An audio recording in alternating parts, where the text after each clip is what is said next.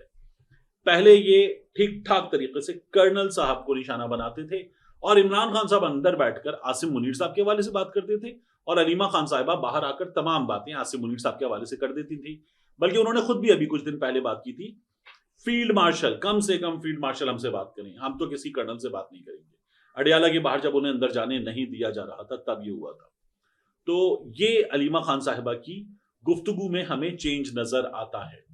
اچھا چینج کے حوالے سے بات کرتے میں نے یہ بھی آپ سے کہا کہ بعض لوگوں کا یہ دعویٰ ہے کہ وہاں ٹرمپ اور فیلڈ مارشل کی ملاقات میں بات ہوئی عمران خان صاحب کے حوالے سے, اور پھر پاکستان جب وہ آ گئے اس کے بعد کچھ دن گزرنے کے بعد ہم نے دیکھا کہ یہاں نون لیگ والوں نے, پیپلز پارٹی والوں نے, مختلف لوگوں نے, خود شہباز شریف صاحب نے بیرسٹر گوہر سے بات کرتے ہوئے یہ بھی کہا کہ بیٹھ کر بات کرتے ہیں, مذاکرات کرتے ہیں, معاملات حل کرتے ہیں. اب یہ بعض لوگوں نے کہا کہ عمران خان صاحب کی جانب سے بھی کچھ چینج آیا ہے, علیمہ خان صاحبہ کی جانب سے چینج آیا, اور چینج آیا ہے حکومت کی جانب سے. تو اس کو بھی ایک تبدیلی قرار دیا جا رہا ہے. میں نے آپ سے عرض کیا تھا اچھا پاکستان تحریک انصاف کے لوگوں کا خط بھی, تو مذاکرات ہونے چاہیے, بات ہونی چاہیے, اور کچھ لوگوں نے اس کو ویلکم بھی کیا کہ ہاں یہ ہونا چاہیے. یعنی وہ لوگ جو اس پر کمنٹری کرتے ہیں انہوں نے بھی کہا کہ یہ تو ہونا چاہیے, یہ ایک اچھا موو ہے جو پاکستان تحریک انصاف نے لیٹر لکھ کر عمران خان صاحب کو بتانے کے لیے بات کی ہے. لیکن عمران خان صاحب ابھی تک وہیں پر ہیں کہ بات جو ہوگی وہ اسٹیبلشمنٹ سے ہوگی, حکومت کے پاس اختیارات نہیں ہیں, یا پھر یہ سمجھ لیں کہ عمران خان صاحب کے لیول پر بات وہاں پر ہوگی. اب جیسے فیصل چودھری صاحب نے کہا تھا کہ پاکستان کی اسٹیبلشمنٹ, پاکستانی سیاستدان عمران خان سے تو بات نہیں کر رہی, لیکن امریکی سیاستدان ڈونلڈ ٹرمپ سے بات کر لی تھی. وہاں کیوں نہیں بتایا گیا کہ پاکستان کی حکومت سے بات کیجیے؟ ہمارا تو کام نہیں ہے بات کرنا، لیکن وہاں بات کی گئی. اب اس کی گئی بات کے حوالے سے فائنینشیل ٹائمز نے ایک سٹوری کی ہے. حمزہ جیلانی صاحب کی سٹوری کے حوالے سے میں آپ کو بتا رہا تھا. اس سٹوری کے موسٹ امپورٹنٹ پوائنٹس جو ہے وہ میں آپ کے سامنے رکھ دیتا ہوں، اور یہ پاکستان کی ایفرٹ، اور میں نے آپ کو کہا تھا 9 جولائی کی ڈیٹ، اس کے حوالے سے بہت امپورٹنٹ ہے. سٹوری بتاتی ہے پاکستان کی جانب سے ٹرمپ کو منانے کی کوشش، bitcoin, rare earth minerals اور نوبیل انعام کی پیشکش. یہ پاکستان کی جانب سے گیا ہے. پاکستان مالی مشکلات سے دوچار ہے. ٹرمپ کی حمایت حاصل کرنے کے لیے پاکستان نے خود کو بٹ کوائن مائننگ کا ہب یہ بنانے کی بات کی ہے. ریئر ارتھ منرلز، ان پر معاہدے کی بات کی ہے. ٹرمپ کو نامینیٹ کرنے کی پاکستان نے بات کی تھی اور کر بھی دیا. یہ ہے. اب اس کا مقصد کیا ہے؟ فائنینشیل ٹائمز لکھتا ہے اس کا مقصد ہے بھاری امریکی تجارتی ٹیرف سے بچنا اور وائٹ ہاؤس کے ساتھ قریبی تعلق قائم کرنا. اب بھاری امریکی ٹیرف پاکستان پر لگا تھا 29% اپریل کے آغاز میں. پھر ٹرمپ نے کہا کہ ہم اس کو ایک بریک دے دیں، 90 ڈیز بریک. وہ ممالک جو ہم سے معاہدہ کر لیں گے، بات کر لیں گے، کچھ چیزیں سیٹل ہو جائیں گی، ان کا معاملہ ٹھیک، ورنہ جو ہم نے 3 مہینے کا بریک دے کر ٹیرف پہلے اناؤنس کر دیے تھے وہ 9 جولائی سے نافذ ہو جائیں گے. یو کے نے کر لیا، انڈیا کر رہا ہے، پاکستان اس پہ ایفرٹ کر رہا ہے. تو پاکستان اگر فرض کر لیں کہ یہ مان لیجیے ایک لمحے کو کہ مذاکرات کامیاب نہیں ہوتے، پاکستان کی ایفرٹس کامیاب نہیں ہوتی، تو 9 جولائی سے 29% ٹیرف پاکستان پہ لگ جائے گا. یہ حکومت ویسے بھی مالی مشکلات سے دوچار ہے اور بڑے دعوے تھے کہ سب ٹھیک کر دیا جائے گا، لیکن وہ نہیں ہوا. امریکہ پاکستان کا ایکسپورٹس کے حوالے سے سب سے بڑا اتحادی ہے. تو اب اگر یہ ہو جائے گا تو یہ بہت خوفناک ہے، اس لیے کوشش جاری ہے.